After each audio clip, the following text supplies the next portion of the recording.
you've stated that you started working from a very young age, and you started with this entry-level position, and you've climbed your way up that ladder into now a managing director position at Chaudhary Group. So how has that experience helped you and Atapiko as a Roma? And how has that experience like affected you? How it's helped me is my father, the founder of a company can either be a lifeline of the company or can be the biggest bottleneck, right? So if you're a lifeline of the company, you want to make sure that the ones coming after you fully understand that you might be my son, or you might inherit my shares of the company, or my assets of the company as a shareholder. But if you want to be a stakeholder, if you want to be someone who's going to be managing the company, you've got to prove yourself. Because I don't want to be, my father used to tell us that I don't want to be someone who just, you finish your college or your school and here's this big fancy office, please come and do it. That's not how I grew up. That's not how I built this company, and that's not how I would want you guys to have a legacy within the company. So you got to prove yourself. So uh, I had no interest in business. I always loved art, music. While growing up, I thought I want to be a professional squash player or Formula One driver. So I had an inclination towards the creative aspect. But I knew that if I had to get into my father's business world and try to manage his company, I have to start really, really early. So, at a very, very early age, something that I've said before, I started to just continuously sit with him in his boardroom, observe what he's doing, just observe, observe, observe. At the age of 15, got some work experiences. I learned a lot during that time. I came back to Kathmandu at the age of 19, 18 and a half, 19. And for about 6 years, I didn't even have an office desk. My office desk was the field, and when I was 18, 19 was the year 2001. So we guys were at the peak of the Maoist insurgency that we were dealing with. So I used to be traveling from Mechi to Mahakali in Tata Mobile vans, in our distributor vans, going to the retail outlets, interacting with our sales team on the ground, being a sales executive, going and selling products door to door. Uh, I had two amazing learnings at that time. Number one is at that age, coming back home and really seeing Nepal one corner to the other really opened up my eyes about the potential of our country. Really, really understanding grassroots level problems, understanding grassroots level challenges and opportunities as well. The second thing I learned at that time was that today I've come up, after I've been in the group for 18 years now. So coming up the corporate ladder, when I'm reviewing with my team on a particular vertical, and they're telling me about a sales problem in Tapleju. I mean, I've been there, I know how it functions. So I'm able to relate to them more. I have more respect for my team that, boss knows what he's talking about. He's been there, he visits there, he knows he's got his, pulse in the right nerve. And that's why you get that level of respect from your team. So definitely that helps. But at the same time, your career within the group definitely is accelerated, because it's not you're just going through one division. You also have the chance, and I guess that's the advantage of being in a family that where your family would be the shareholders, is you get an opportunity to fast track your progress within the organization, but by proving yourself in a completely different new venture. Now, that has its own challenges and merits and demerits, but you have to continuously prove yourself, climb up the ladder, prove yourself, climb up the ladder. So that's what I've done. So I've learned a lot from the grassroots level. I've had amazing mentors with me. I've had an amazing, leader of our company, my father, who I consider, me and all of us at our company graduating from the University of Hard Knocks. They always say that life is like a grindstone. It either polishes you up or wears you down, depending on what you are made up of. And after all those roundowing and polishing, you start to realize a very fundamental thing that, oh my God, 20 years ago, 25 years ago, I wanted to be a musician. Look at me, I'm in a boardroom right now. But the one thing that you are able to learn is that the energy, the vibrations, frequency that you had for the passion towards creativity, now you're able to channelize that energy into creativity at work, creating something out of nothing, creating new businesses, taking businesses forward, taking businesses to the new heights. Today, one of my closest friends, he's a monk. Okay, comes from one of the wealthiest families in Asia, but the only son of his family. And he was telling me that, Nirvana, you're constantly working. And this was, I think, 10 years ago. He was saying, you're constantly working this, that I see you, even when we're on a table having dinner, you're constantly on your phone, emails, etc. I mean, are you really there physically? Mentally? Physically, you're there. Are you really there with me? You are working towards, for example, let's say, oh, I'm going to generate this money so that in 5 years' time, I'm going to build a palace or a big house. Maybe. Okay. Yes. And you have done it. You worked hard, and in 5 years' time, you build a house. Okay. And then when you enter your house, you're like, wow, look what I did. And then you're happy. But what about that entire process of that 5 years where you missed out time with your family, with your friends, of having even a nice conversation or a meal? Where is that gone? Is that much of contentment for that time, far greater than what you've lost out in the 5 years? Doesn't it depend upon the person? I'm pretty sure you can buy almost anything you want. Okay. But is there still anything that you cannot afford? Is there something that you cannot afford? Time. Oh. Okay. Time will not. I've realized this.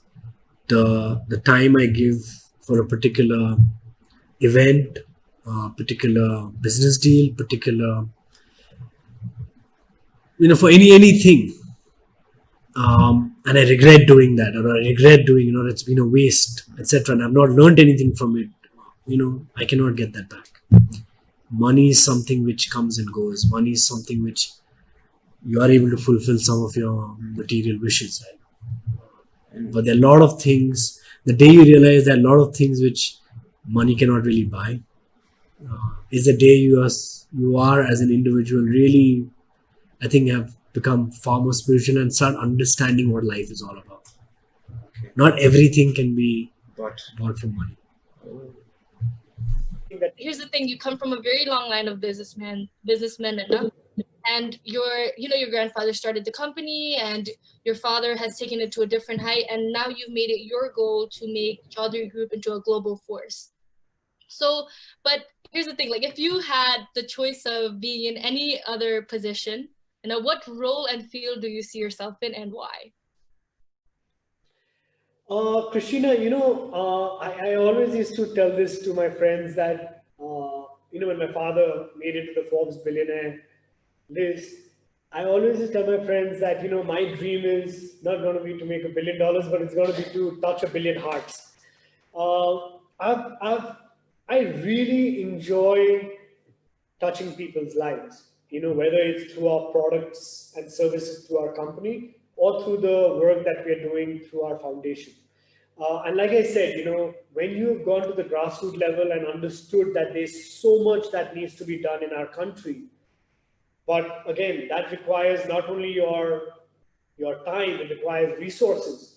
And resources are not going to just fall off from the tree. So in order for you to build those resources, grow your resources, you have to build your wealth. And in order to build your wealth, you have to grow your company.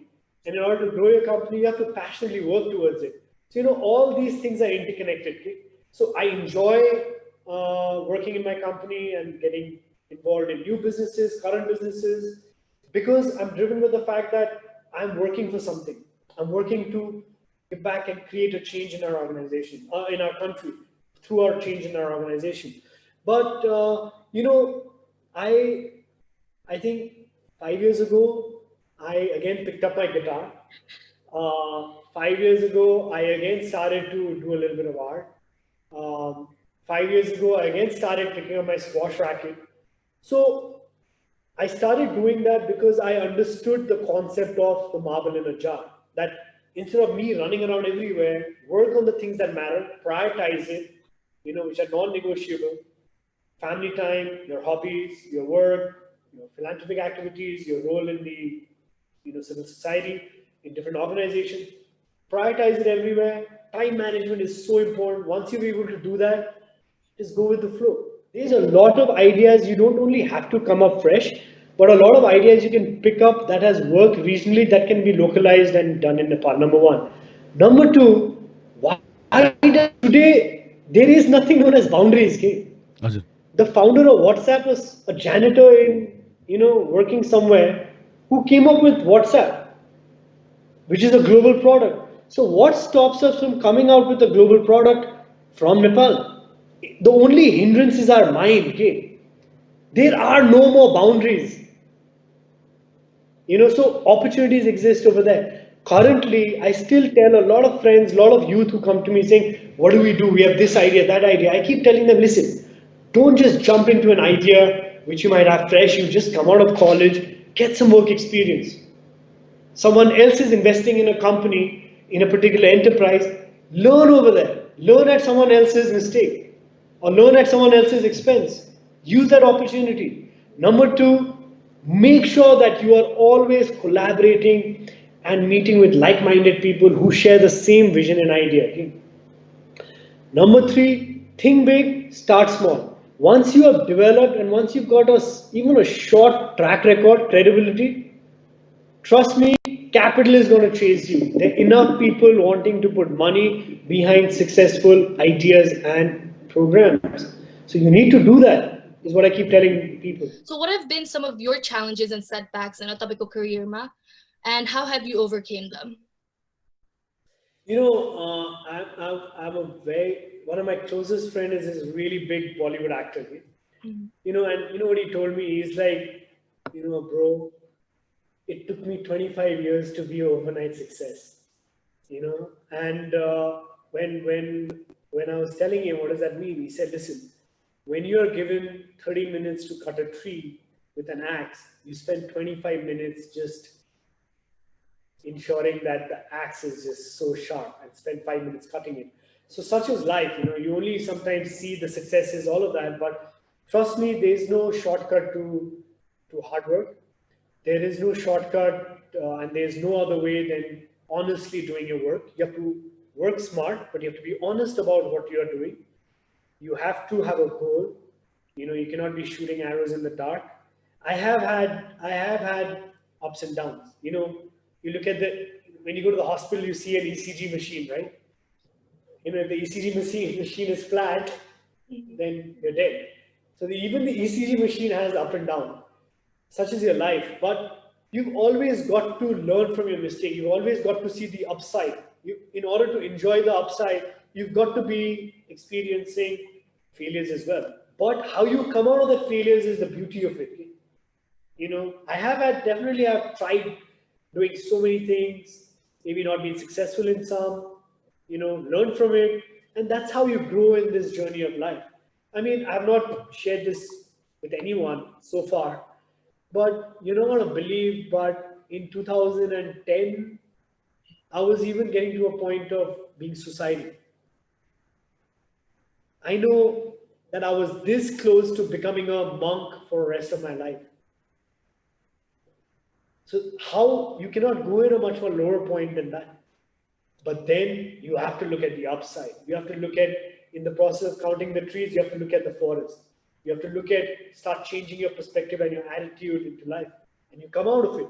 So I'm not going to share why, what, whatever, but I've experienced, I've been to the lows. But then the beauty is, that defeat is not when you fall down, it is when you refuse to get up. You have to come up, learning from your mistakes. You have to come up with a positive attitude. You have to come up looking positive all the time.